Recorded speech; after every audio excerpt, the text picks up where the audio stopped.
This episode of Falmouth in Focus is brought to you by the following corporate underwriter. John's Liquors, 729 Main Street, Falmouth, 508-548-2287. This time on Falmouth in Focus, natural beauty for all. Our town is full of wonderful places to be outdoors, and much of it is designed for both able-bodied visitors and those with mobility challenges. Accessibility is the word on Falmouth in Focus, and it starts right now.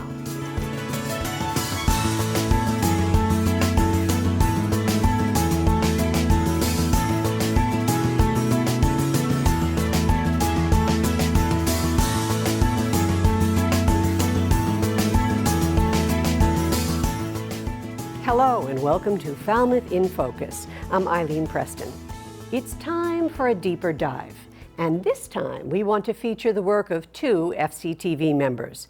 One, an organizational member, the 300 Committee Land Trust, and one, an individual member, a talented producer named Alison Leschen. Alison helped the 300 Committee produce some beautiful videos showcasing not only the protected conservation areas around town, but also the projects that make them accessible to just about anyone, regardless of mobility. Some of it has aired in the past here on FCTV, but with the weather beginning to awake the wanderer in us all, we felt it deserved some more attention. Here now, part one of Nature for All.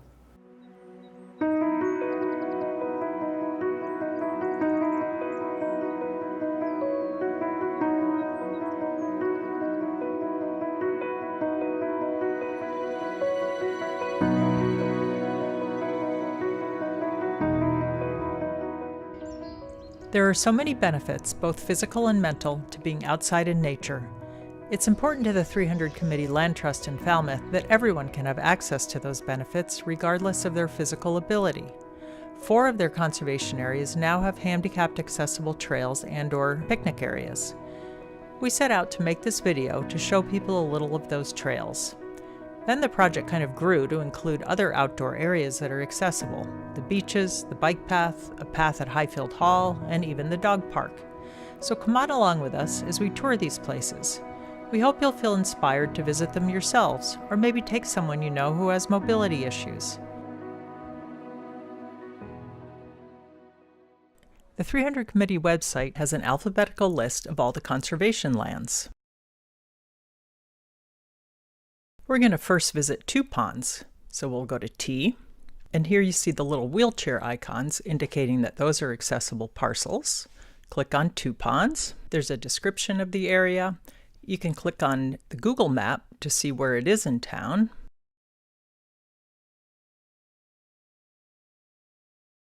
Then you can download a trail map.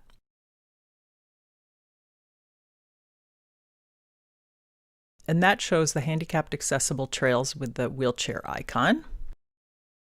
2 Ponds Conservation Area is located on Gifford Street. You use the northernmost entrance to Atria Woodbriar Place.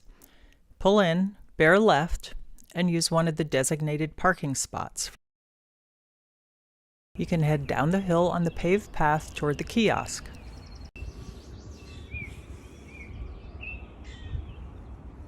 And then into the woods. Here the trail forks. We're going to first go to the right to see the boardwalk, which overlooks Jones Pond. Then we'll come back and go to the left to the picnic area, which overlooks Saul's Pond. Those are the 2 ponds, of course, that give the area its name.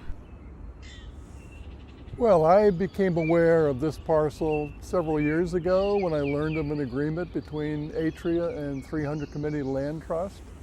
It's a beautiful parcel with 2 classic kettle hole ponds that are remnants from the last ice age. The other outstanding thing about it is the white cedar swamp, which is really unique. I've always enjoyed hiking trails, and since I've had MS the last 30 years or so, I can't do that, and so I'm in a wheelchair and still enjoy getting out. And so it was important to me that we put in a walkway and make it accessible so that selfishly people like me can access it, as well as other people in town and people living at Atria.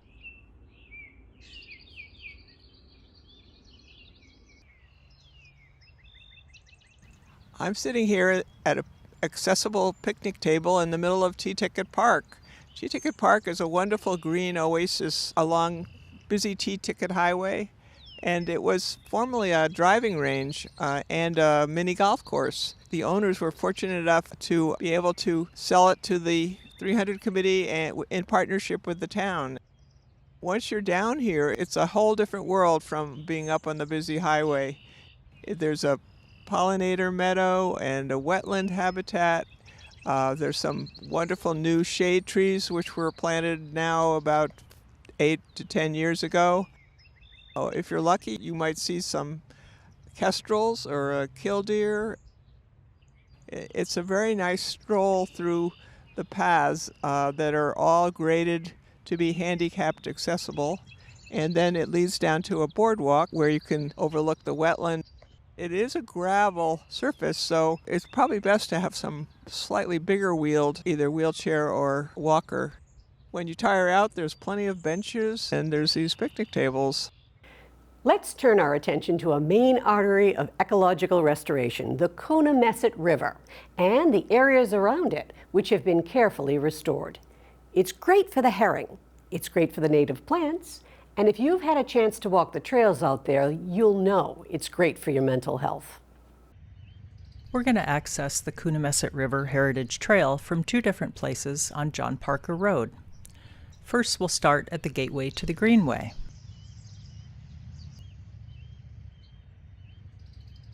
This is what it looks like from the road. I'm on the magnificent overlooking Coonamessett River and the Coonamessett River Heritage Trail. This is a highly accessible overlook, very smooth pavement.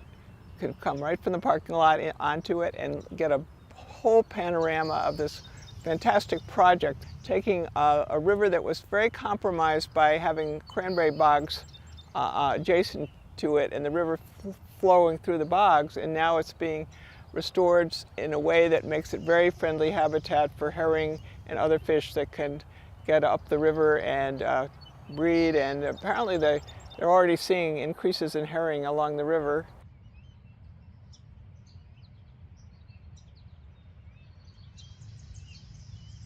The trail is flat and accessible. There's a serpentine path down to the lower level. So another feature of this trail is there's lots of signboards that explain not only the natural history but the social history of how this area has been used over time. Next, we'll go to Dexter's Mill Crossing. The entrance for that is right across from Clark Street. We're now on a path that comes in from a second parking lot off John Parker Road, and this path leads right down to a walkway and bridge over the river itself, so you can see anything that might be in the river, and there's always a lot of bird activity in this area. You probably can hear them in the background. In fact, as we were setting up, we just saw an oriole chasing some crows, so this is a very exciting place to be, and it's a very short trip to get to the boardwalk and the bridge so that you can get a nice view of the river, the running river. So there's the 2 options to get to Coonamessett River, and you can walk as far as you want.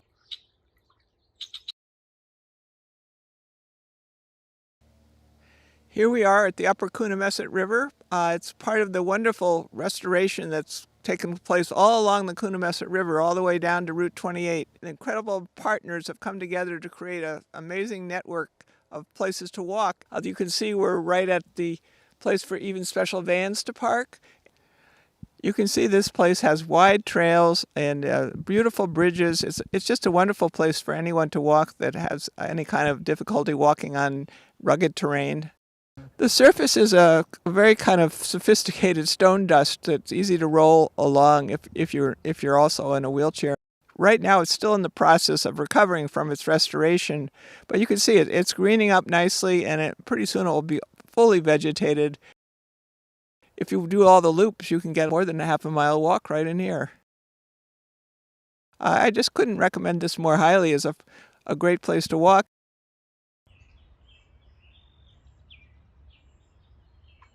Bartolome Conservation Area is on Sandwich Road, almost across the street from Riverbend, which many of you may recognize because of the historic silo left over from when the area was farmed. There's no accessible trail at Riverbend, but there is a picnic table you can pull a wheelchair up to. At Bartolome, there's an accessible trail that's a couple of 100 yards long and has a really nice view over Pond 14, and an accessible picnic table.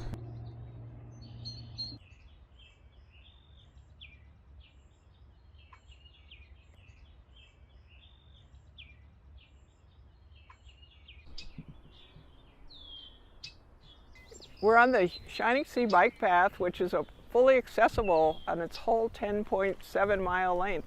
This spot to start at is a really good spot because there's parking off Elm Road where the bike path crosses Elm Road, and you can walk along and have a wonderful view of Oyster Pond.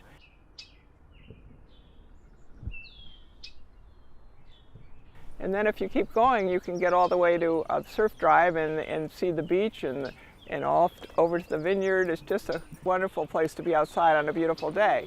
If you care to just see the beach part, there's also some diagonal parking off of Surf Drive right near the bike path.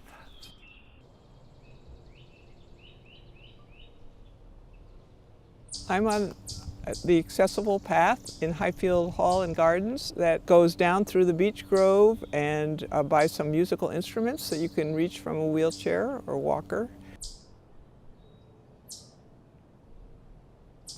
The path meanders down, and it is a little bit of a rough surface, so if you're going to be pushing someone in a wheelchair, make sure you have someone vibrant to be able to be the pusher. But this is a lovely area.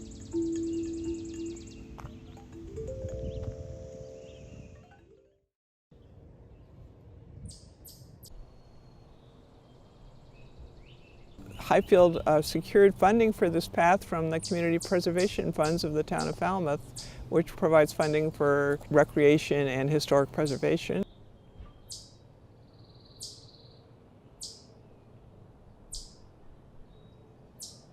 It ends up at a garden right behind Highfield Hall, which is very pretty in itself. Then you can turn back and there's a bridge across back into the parking lot. So that part is very, very accessible. Highfield Hall itself is handicapped accessible, and it's a wonderful place to visit with recurring different exhibits of art and music. One of the most vocal advocates in town for accessibility is Barb Schneider. I think just about everyone knows her, but she's the chair of the Falmouth Beach Committee and the outgoing president of the Falmouth Dog Park. And as we reach the end of our Nature for All video, we get a chance to see her making a difference in both of these roles. Hi, I'm Barb Schneider. I'm chair of the Falmouth Beach Committee, and I'm here today to talk a little bit about accessibility and inclusivity at our Falmouth beaches, of which we have 10.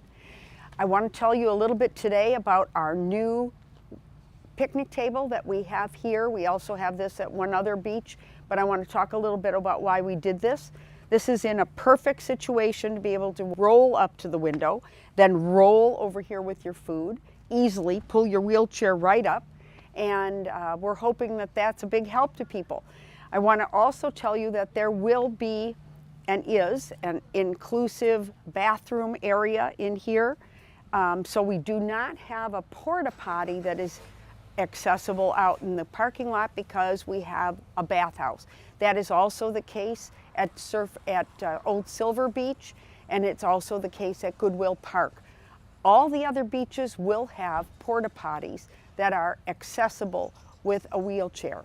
So that's new this year, that we are making sure every beach has accessibility at toilets. Two of the beaches will have this kind of a picnic table, and I'll talk to you in a little bit about the mats that we have. So a little more information for those of you that need some assistance getting onto the beach and into the water. We will have these type of Moby mats available at every beach except Woodneck and Goodwill, where we cannot find a flat enough area to put them. These mats should be very helpful to those people who need a little bit of support walking onto the beach, whether it's with a cane or a walker or a wheelchair or a stroller, whatever it is. these mats will come in handy. When you want to go beyond the mat, and those of you who need wheelchair assistance, we have these wheelchairs available by simply calling the bathhouse 24 hours ahead and requesting one at any of the beaches. We will have it there for you the next day when you decide to come to the beach. These can go into the water, and they are as I said, available with 24-hour notice. We can possibly get it there with less notice, but we can't promise that depending on the day. I hope that this helps a lot of you get into the water more and helps a lot of you get onto the sand more this summer. We hope to see you all at the beach.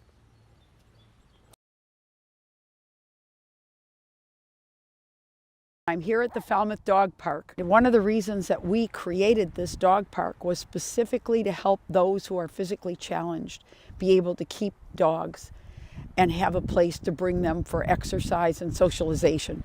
We have handicap parking spaces. We have walkways that are paved so that you can get out of your car, get into the park, and get to a bench very easily. We have a paved surface that people can actually walk all the way around the perimeter inside the park.